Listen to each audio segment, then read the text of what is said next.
Hello বন্ধুরা, Shweta village food cooking চ্যানেলে আপনাদের সবাইকে আবারও স্বাগত। আশা করছি আপনারা সবাই বন্ধুরা খুবই ভালো আছেন আর সুস্থও আছেন। তো প্রত্যেক দিনের মতো আজকেও আমি একটা রেসিপি নিয়ে হাজির হয়ে গেছি। আজকে একটা দারুণ রেসিপি নিয়ে হাজির হয়ে গেছি। আজকে বানাবো পাকা তালের দুধ পুলি পিঠা। আপনারা দুধ পুলি পিঠা তো খেয়েছেন, কিন্তু এইভাবে একবার পাকা তালের দুধ পুলি পিঠাটা বানিয়ে খেয়ে দেখুন। খেতে কিন্তু ভীষণ সুন্দর হয়, নরম তুলতুলে, আর দারুণ একটা সুন্দর পাকা তালের সেন্টও থাকে। সব মিলিয়ে কিন্তু খেতে বেশ ভালো লাগে, আর বানানো কিন্তু ভীষণ সহজ। আপনারা যে কেউ চাইলে খুব সহজেই বানিয়ে ফেলতে পারবেন। পাকা তালের দুধ পুলি পিঠার রেসিপিটা শেষ পর্যন্ত দেখার জন্য আপনাদের সকলের কাছে অনুরোধ রইল। আর আজকে যদি আপনারা চ্যানেলে নতুন এসে থাকেন, চ্যানেলটাকে সাবস্ক্রাইব করে পাশে থাকা অল নোটিফিকেশানটা অন করে রাখার অনুরোধ রইল, যাতে করে আমি কোনো রেসিপি ছাড়বো তখনই কিন্তু আপনার কাছে পৌঁছে যাবে। চলুন তাহলে বানিয়ে ফেলা যাক। তো দুধ পুলি পিঠাটা বানানোর জন্য আমি এইরকম একটা বাটি নিয়ে নিয়েছি। এই বাটিটার মাপ করে 2 বাটি পরিমাণে ময়দা নিয়ে নেব। আমি আজকে দুধ পুলি পিঠাটা ময়দা সুজি দিয়ে বানাবো, আপনারা চালের গুঁড়ো দিয়েও কিন্তু বানিয়ে নিতে পারেন।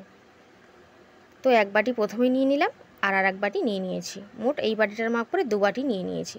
আপনারা ময়দা বা আটা দিয়েও কিন্তু বানাতে পারেন, যেমনভাবেই বানাবেন খেতে কিন্তু ভীষণই সুন্দর লাগবে। এখন দিয়ে দেবো হাফ বাটির চেয়ে একটু কম সুজি, আর দিয়ে দেবো সামান্য পরিমাণে লবণ। আর এখন আমি বেশ কিছুটা পরিমাণ তালের পাল্প নিয়ে নিয়েছিলাম। এটা কিন্তু আমি একটু সংরক্ষণ করে রেখেছিলাম। মানে বন্ধুরা, তাল থেকে তালের পাল্পটা বের করে নিয়ে একটু যদি ফুটিয়ে বা জাল দিয়ে ঘন করে রেখে দেওয়া যায়, 1 সপ্তাহ পর্যন্ত কিন্তু ভালো থাকবে।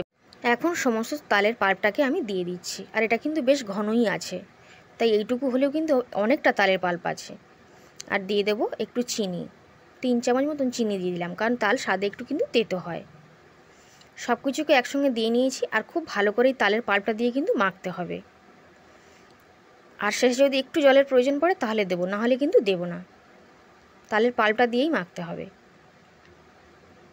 আর একটু টাইম নিয়ে খুব সুন্দর করে সফট করে কিন্তু মাখতে হবে। খুব সুন্দর করে মেখে একটা ডো আকারে পরিণত করে নিয়েছিলাম। দেখুন, একটা ডো আকারে পরিণত করে নিয়েছি।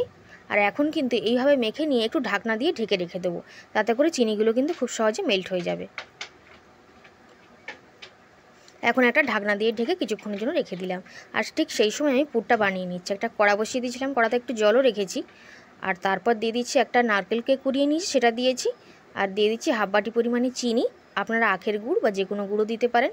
দিয়ে দিলাম পরিমাণ মতো সামান্য লবণ, 1 বাটির চেয়ে একটু কম দুধ, গুঁড়ো দুধ কিন্তু ব্যবহার করতে পারেন।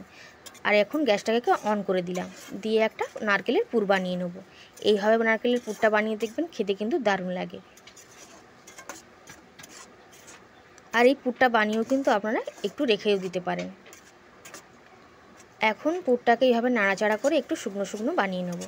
এটা বানাতে কিন্তু বেশি সময়ের প্রয়োজন লাগে না।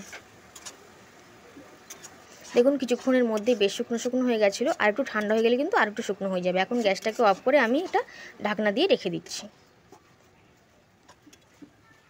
আর এদিকে যে ডোটা মেখে রেখেছিলাম, সেটা ঢাকনাটা খুলে আর একটু ভালো করে মেখে নিয়েছিলাম।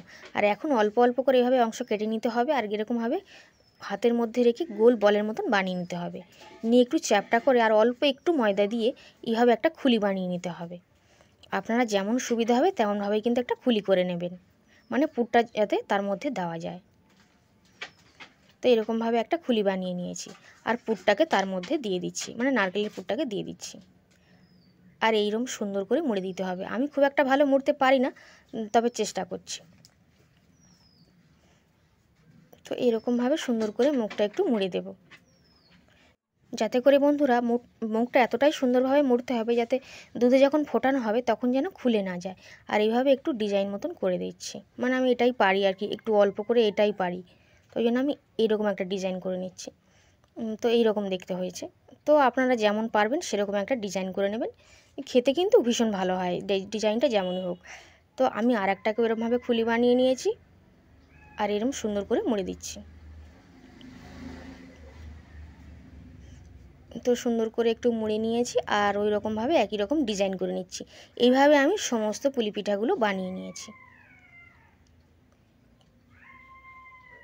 তো আমার মোট একটা থালাই হয়েছে, 2 বাটি ময়দা আর হাফ বাটি সুজি থেকে অনেকগুলোই হয়েছে। আমি একটু বড় বড় করেই বানিয়েছি, আপনারা একটু ছোট করেও বানালে অনেকটাও হবে।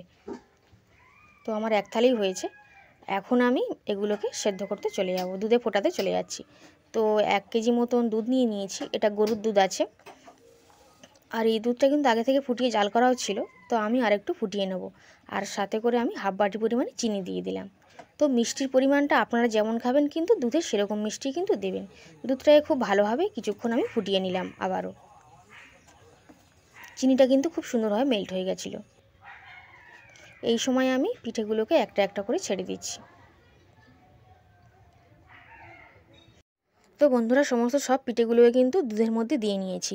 এবার খুন্তিটা দিয়ে আলতো হাতে কিন্তু একটু নাড়াচাড়া করে দিতে হবে, তা নাহলে তলা থেকে কিন্তু বসেই থাকবে, একটা একটার গায়ে জুড়ে যাবে। তো সেই জন্য আমি একটু হালকা করে এভাবে নাড়িয়ে চাড়িয়ে দিলাম। এখন একটা ঢাকনা দিয়ে ঢেকে দেবো, আর গ্যাসের ফ্লেমটা কিন্তু একদম মিডিয়াম করে দিয়েছি। কিছুক্ষণ পর ঢাকনাটা খুলে নিতে হবে, আর খুন্তিটা আবারও নিয়ে নিতে হবে, নিয়ে আবারও কিন্তু একটু নাড়াচাড়া করে নিতে হবে, তা নাহলে একটার গায়ে একটা জুড়ে যাবে বা তলা থেকে বসেও যেতে পারে। তো সেই সময় ভালো লাগবে না খেতে, ওই জন্য আমি একটু খুন্তিটা দিয়ে নাড়িয়ে চাড়িয়ে দিলাম।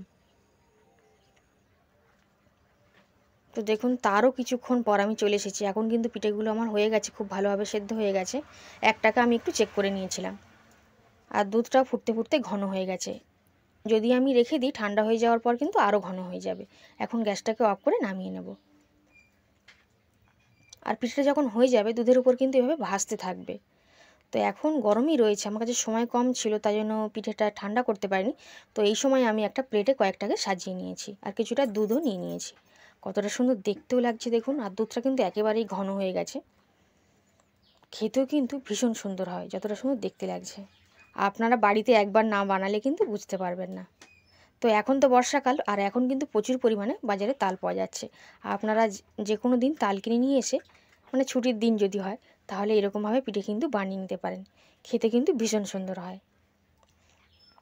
আর আজকে যদি পিঠের রেসিপিটা ভালো লেগে থাকে অবশ্যই করে কিন্তু লাইক করবেন, শেয়ার করবেন, আর সাবস্ক্রাইব করে পাশে থাকবেন। আর আপনারাও কিন্তু বাড়িতে বানিয়ে খাবেন। আর পিঠের রেসিপিটা কেমন লাগলো কমেন্ট করে অবশ্যই জানাবেন। এখন একটা পিঠেকে আমি কেটে দেখিয়ে দেবো যে ভিতর থেকে কতটা সুন্দরভাবে রেডি হয়েছে, আর কতটা নরম এবং তুলতুলে হয়েছে। তো দেখুন, একটাকে কেটে কিন্তু আমি দেখিয়ে দিচ্ছি। মুখে দিলেই কিন্তু ভীষণ সুন্দর লাগবে। তো দেখুন, হাত দিয়ে ভাঙলেও কিন্তু ভেঙে যাবে।